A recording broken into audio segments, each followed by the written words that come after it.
Salut tout le monde, alors aujourd'hui petite vidéo achat hebdo et comme vous le savez, je dépense jamais une somme astronomique pour du rétro et là ce fut encore le cas. J'ai payé le 60 €, donc il faut savoir que j'ai eu 7 jeunesses en boîte et 2 en loose. Donc voilà, ça fait une moyenne de 7,50 € le jeu. Ce qui reste quand même une somme plutôt raisonnable pour du jeunesse en boîte. Alors il faut savoir que le lot je l'ai récupéré à un brocanteur. Bon, le brocanteur, si vous ne connaissez pas trop en jeu rétro, c'est vrai que c'était un peu recherché, donc à la base il en voulait 70. Moi j'avais voulu 50 et donc on s'est mis d'accord sur 60. Alors j'ai fait un peu le con parce que cette personne avait des manettes NES sans fil à clem en boîte avec le poly tout complet. Et au lieu de proposer un prix, j'ai dit oh, bah, vous devez regarder sur internet, ça vaut peut-être de l'argent. J'aurais peut-être proposé 20, ça serait peut-être parti à 20. C'est plutôt dommage, mais bon, c'est de ma faute, je peux en vouloir qu'à moi. Alors il faut savoir que vu que c'était un brocanteur et qu'il pratiquait des prix vraiment très bas, je lui ai filé mes coordonnées et puis si jamais il trouvait quelque chose, qu'il me le dise quoi. Mais le problème c'est comme il m'a dit, les jeux rétro on en trouve de moins en moins. Et ça je peux être que d'accord avec lui parce que si vous voulez dans ma région, déjà la plupart du temps les gens qui font des vides-greniers c'est soit des vieux, donc qui a déjà été ratissé il y a déjà 5 6 ans, ou soit des jeunes qui connaissent les prix et qui mettent une somme astronomique. Euh, Par exemple, on va prendre l'exemple de Sticks Co, qui est donc Vosgien, qui est un département au-dessus de moi. Lui, il fait les déchetteries et il trouve vraiment des trucs énormes parce que voilà, chez nous, les gens ne savent pas ce que ça vaut, ne se rappellent même pas en avoir. Et en fait, c'est dans un sac, ils foutent tout ça à la benne et ils cherchent même pas à comprendre. Sauf que, contrairement à lui, chez moi, c'est ils récupèrent et ils remettent ça en vente dans une ressourcerie. Et c'est tout de suite 5 € le jeu, quel que soit le titre. Donc autant dire qu'il faudrait y aller tous les jours pour espérer avoir une bonne affaire. Mais quel que soit le jeu, c'est 5 €. Et puis par exemple, là, il y avait deux GameCube en vente en vitrine, c'était 30 € pièce. Pour des machines qu'ils ont récupérées en déchettes qui m'ont coûté rien du tout. Donc voilà, c'est un peu dégueulasse, je trouve, mais bon, c'est un peu comme ça, on peut rien y faire. C'est ça le souci, un peu de vivre dans des petites régions. C'est qu'on a beaucoup moins de cibles potentielles. Et soit les gens connaissent, soit les gens ont jeté ça il y a 5 10 ans et ça a été broyé, quoi. C'est un peu ça le problème. Donc on va ensuite passer aux jeux en loose, donc qui sont au nombre de 2 comme je vous l'ai dit. J'ai eu une petite cartouche surprise, alors j'aime bien avoir des cartouches surprises. Bon là c'était une surprise à demi-teinte parce que c'est un jeu que je n'ai pas, mais c'est pas un jeu qui vaut 7,50 €. C'est le G-Man. Alors voilà, vous voyez l'état, de toute façon, une cartouche surprise, il ne faut pas s'attendre à un état mint. Voilà, il y a eu des coups de couteau, il y a eu du gros bourrinage sur les vis. La personne a essayé de la démonter, je ne sais pour quelle raison. Voilà, mais voilà quoi, c'est une cartouche surprise. J'ai rien d'autre à dire. Ensuite, le deuxième et dernier jeu en loose, c'est un Hogan's LA. Donc je suis plutôt content parce que je suis très fan des jeux avec Zapper. C'est toute mon enfance, c'est les jeux auxquels je jouais avec mes parents, parce que mes parents ne sont pas du tout jeux vidéo. Donc c'était vraiment les seuls jeux auxquels ils voulaient jouer. Donc voilà, ça me rappelle pas mal de bons souvenirs. C'est la bonne époque, c'est intergénérationnel parce que j'ai deux neveux qui veulent absolument jouer à Duck Hunt tout le temps, tout le temps, tout le temps dès qu'ils viennent. Alors qu'il y en a un qui a 14 ans, puis l'autre 9 ans, donc, enfin 8 ans. Donc voilà, c'est vraiment indémodable, ça ne vieillit pas, c'est toujours jouissif à jouer. Donc voilà, ça reste quand même un très bon jeu à avoir. Maintenant, on va passer au jeu en boîte. Alors, on va passer par un Super Mario Bros 3. Donc dans un état plutôt moyen, on va dire. Bon, celui-ci est complet, je ne sais pas si on va voir la notice, je vais peut-être pas m'amuser à la sortir à chaque fois. Mais voilà, on la voit, elle est là, la notice. Il y a la cale en folie, tout. Bon, le seul souci, c'est que sur une tranche, voilà, ça a été un peu arraché. Elle a été un peu aplatie aussi. Mais sinon, le reste est plutôt clean. Voilà.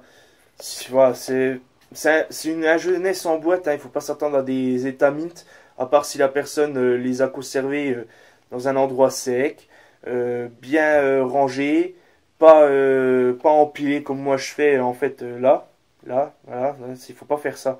Ça, il faut pas ça. Bon après j'ai acheté des protections donc ça passe, mais normalement il faut pas faire ça. Donc voilà, Super Mario Bros 3 en boîte. Ensuite, un Shadow Warrior, donc pareil dans un état vraiment lui, par contre, très clean. Voilà, il est complet. Avec sa notice. Il y a même la petite lettre d'envoi pour, je sais pas, peut-être pour. Je sais pas à quoi elles servaient les lettres à l'époque. Si quelqu'un sait, il peut me le dire, ce serait sympa. Je sais pas du tout à quoi ça sert. Voilà. C'était peut-être une lettre de satisfaction ou de demande de remboursement. Je sais pas. Je sais pas.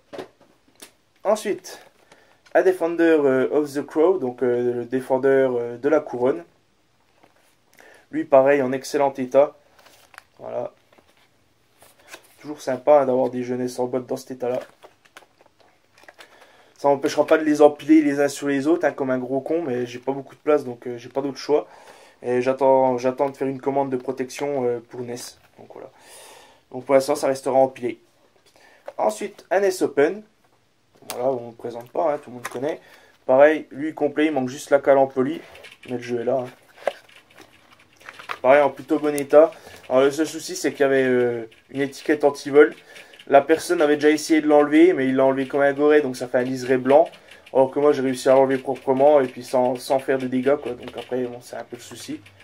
Pareil, là, ici, il y a eu un bout de scotch. Alors, je sais pas si en l'enlevant, je pourrais refaire ça proprement. Je préfère le laisser. C'est toujours mieux que rien. Voilà, c'est... Puis pour 7,50 €, hein, je vais pas me plaindre. Hein, ça reste un NES Open en boîte. Ensuite, un High Speed de chez Rare. Donc, je savais pas qu'ils avaient fait un jeu de flipper. Donc, pareil, celui-ci est complet. Donc, avec la petite notice, je sais pas si on la verra. Voilà, on la voit là. Voilà, avec la petite notice. Pareil, en plutôt bon état. Voilà. Je suis toujours content de récupérer des jeux NES en boîte en plutôt bon état. Ça fait toujours plaisir. Ensuite, alors là, c'est deux jeux qui sont pas communs pour ceux qui regardent souvent les vidéos de joueurs du grenier. Le savent, c'est les jeux Color Dream. Voilà, donc j'en ai deux, je vous montrerai l'autre après. Alors celui-là, il est passé chez JDG. Il a dit que c'était un jeu de merde. Bon, en soi, c'est pas un jeu super, mais ça reste quand même un bon Ryan Gun pour ma part. Même si le background est vraiment nul à chier. Bon, ça, un fond noir avec des arbres qui volent, ça, oui, ça je l'ai vu. Mais ça reste quand même un très bon Ryan Gun. Voilà, de toute façon, on le voit un peu. Voilà. Mais puis surtout dans cet état-là. Alors, je vais vous montrer un peu à quoi ressemble une cartouche Color Dream pour ceux qui ne connaissent pas. Voilà, donc hop, j'ai oublié le fourreau qui est au fond. Bon, par contre, le fourreau, Nintendo aurait bien pu recopier dessus parce que c'est vraiment sympa. C'est un fourreau en carton. Voilà. Mais c'est quand même plutôt sympa à avoir. Ensuite, le petit manuel. Donc voilà, avec je sais pas quoi, ça c'est... N'essayez pas d'ouvrir ni de démonter la cassette. Ok, ça c'est un mode d'emploi aussi. Donc voilà, il y avait le mode d'emploi et puis ça. Et voici une cartouche Color Dream. Alors je crois qu'il y avait plusieurs couleurs. Moi les deux miens ont la même couleur. En fait, pour ceux qui ne connaissent pas l'histoire de Color Dreams, c'est une boîte qui a réussi à déjouer la protection de la NES. Parce qu'en fait, on était obligé, enfin, les éditeurs étaient obligés d'avoir la licence Nintendo pour pouvoir mettre leur jeu sur le marché, en fait. Parce que la NES avait une sécurité que si le jeu n'avait pas de licence, la licence Nintendo, il ne pouvait pas être lancé. Donc je pense que c'était une puce qu'il fallait mettre sur le PCB. J'ai pas trop cherché plus loin.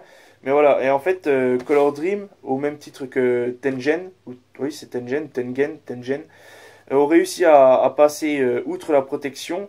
Mais le souci, c'est que les jeux avaient beaucoup de mal à être lus.